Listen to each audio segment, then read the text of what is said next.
Hi everyone, welcome to day one of our sew along for the H2O 2Go Sling. This is an example of the bag we'll be making. You can see it has this awesome zipper pocket on the front for all your stuff.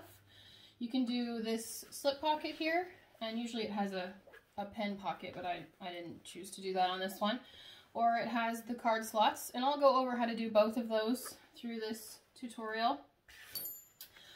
The main feature of this bag is obviously this huge pocket for your water bottle, and it's waterproof so that you can make sure that your bag's protected even if there's a spill. So I'm going to go over everything you'll need for the whole sew along, and then today's job will be to cut all of your pieces and to interface them. So obviously the first thing you will need is your main fabric. I've chosen this gorgeous fabric that will be on our pre-order later this month for our Black Friday sale. Each year we do Black Friday rainbow and black and white sale. So you can see that these kind of go together. This is the black and white version and the rainbow version, and they're both gorgeous. This one I put with red, and it really came out nice. So look for that later this month. There will be a whole bunch of rainbow prints along with their black and white counterparts. Oh, sorry. Second thing you'll need is waterproof canvas. I've chosen to use black because I felt like the black kind of made the rainbow pop. But you can tell that it has this waterproof side, and then the main side is the one that looks like canvas. So make sure when you're sewing it, you put this waterproof side as your wrong side. Okay. And then you'll also want an accent fabric. Again, I've chosen black just to go with the black. And your accent fabric, you can make a couple of choices about where you want it inside your zipper pocket. I usually do main on the back and then my accent here, but you can do your main here and your accent back there, however you want it. I'll show you where each piece goes so you can make those decisions. I also chose to do the accent on the D-ring holders in this case, just so it kind of drew in the red a little bit. But you can do it however you like. And you don't necessarily have to follow the pattern piece either. That's kind of the beauty of the whole thing. Okay, so that's all for fabric. You'll also need a 14-inch zipper if you do the zipper by the yard. And so you just can measure this out on your mat and then cut it with your rotary cutter. And if you use a regular zipper that you buy from the store, you'll want to make sure to get a 16-inch one and then cut it down to 14 inches. You want it right at 14 inches. But if you buy a 14-inch zipper from the store, it'll include the ends, and so you won't get the size zipper that you need. So make sure you get 14 inches of actual zipper here. You'll want a zipper pull, and I can go ahead and just show you how to install these. So you can tell it has a pull on it like this. And you just separate your zipper a little bit on one end, like this. And then it's a little tricky, but you stick one end in there. Let me see if I can show you a little bit. Stick one end inside, and then you want to kind of finagle this side in there as best you can. And then pull it through just like a zipper. It takes some finagling sometimes, but it'll come through eventually.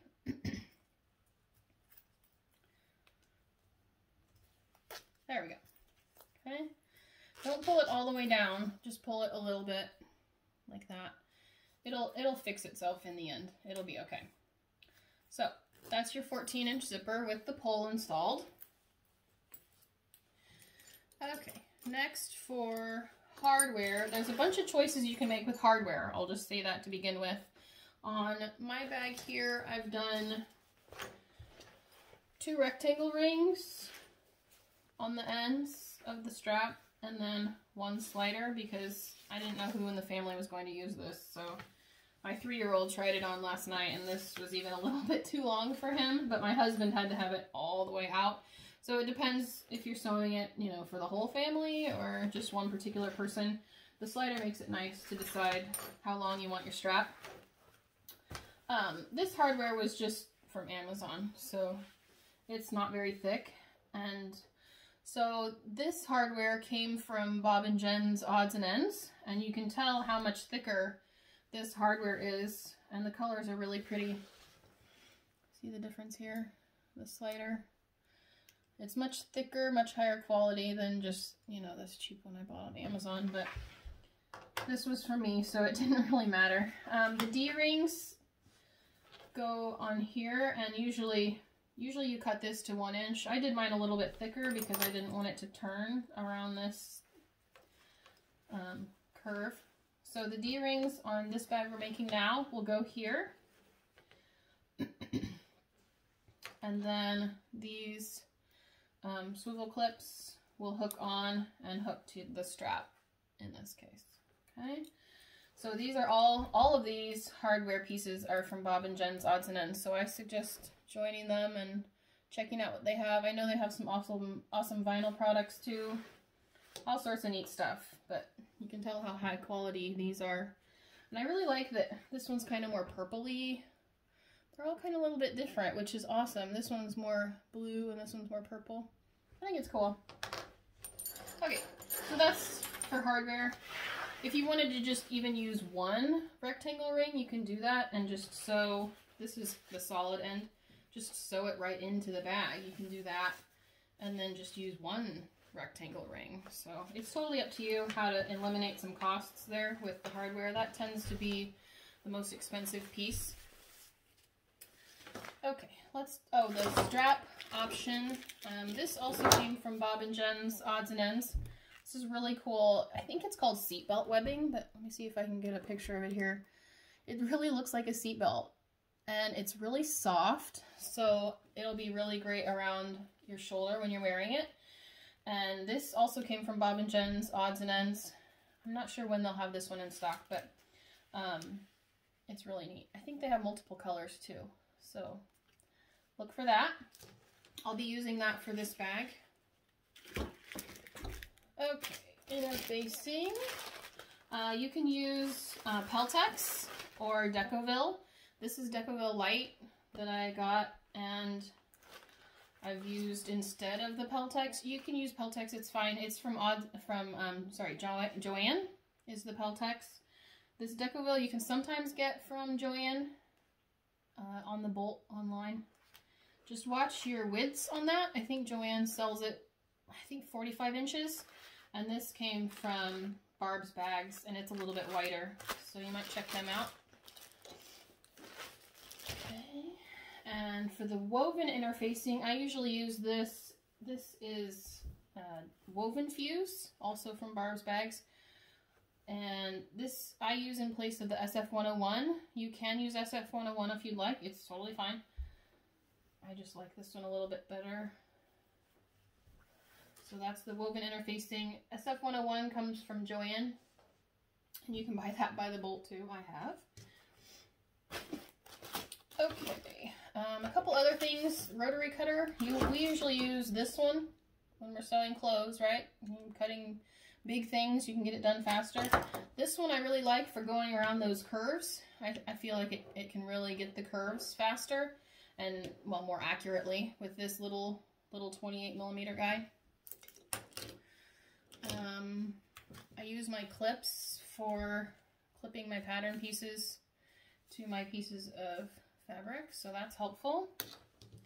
And then obviously some pattern weights like that.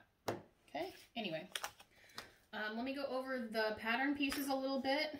This will be your main piece for your bag, and I usually do the main fabric for the outside with the woven interfacing.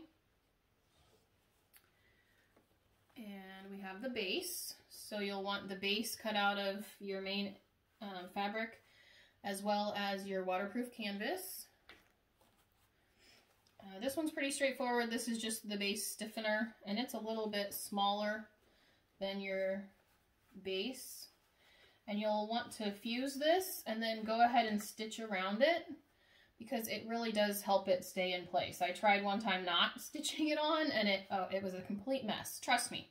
go ahead and stitch around the edge of your Decoville or your Peltex just to keep it in place when you're trying to turn your bag. Your first choice you're going to have to make on your bag is if you're going to have this slip pocket or if you'll have card slots. So you cut actually different pattern pieces for each choice. For the card slots, there's instructions in the pattern on how big to cut those. And that, I wrote it on a Post-it note because I'm a Post-it note kind of gal. But you want to cut your main fabric and your woven interfacing for your card slots, if you choose that option. And you'll want a back of card slots piece. So I usually do the accent piece, and then this will be my card slots, but you can do it opposite if you want. It's totally up to you. You can choose where you want each one to be. I just wanted to show you what they'll look like. This will be your slip pocket, and you want your fabric and your interfacing for that. That pocket that says slip pocket is this pocket here. Okay, if you want this slip pocket, the instructions are on the last page of the pattern instructions, and you cut this to 6 inches wide. I think it's 12 inches high, but double check me for this piece. Okay, and then you want a, I don't have it cut, so the liner piece out of your waterproof canvas, and then I have my card slot accents here. Your card slot accents I usually do out of the main fabric here. So I do my main fabric with the interfacing there. So go ahead and cut all your pattern pieces. If you have questions on what goes where, go ahead and ask. And then you'll want to go ahead and interface them as well. So I will take this to my iron and fuse these together. When you press it, here's a beginner tip for you. Start in the middle and press toward the outside and then all over. Okay, you want to get those edges really well as well. Be careful if you're trying to fuse that bottom stiffener piece to your waterproof canvas bag base, because the waterproof canvas will melt. Okay, so I would just go real lightly on the pattern piece and then sew around it, and that will really help you out on that. Okay, so today you'll want to lay out all your pattern pieces. Please stack them up. Okay, we don't want to post the whole paper pattern pieces to the page, just for safety. And you'll want to post your zipper, all of your pattern pieces cut and interfaced for today's entry to prizes. And we'll go ahead and get started sewing for tomorrow. Thanks, everyone.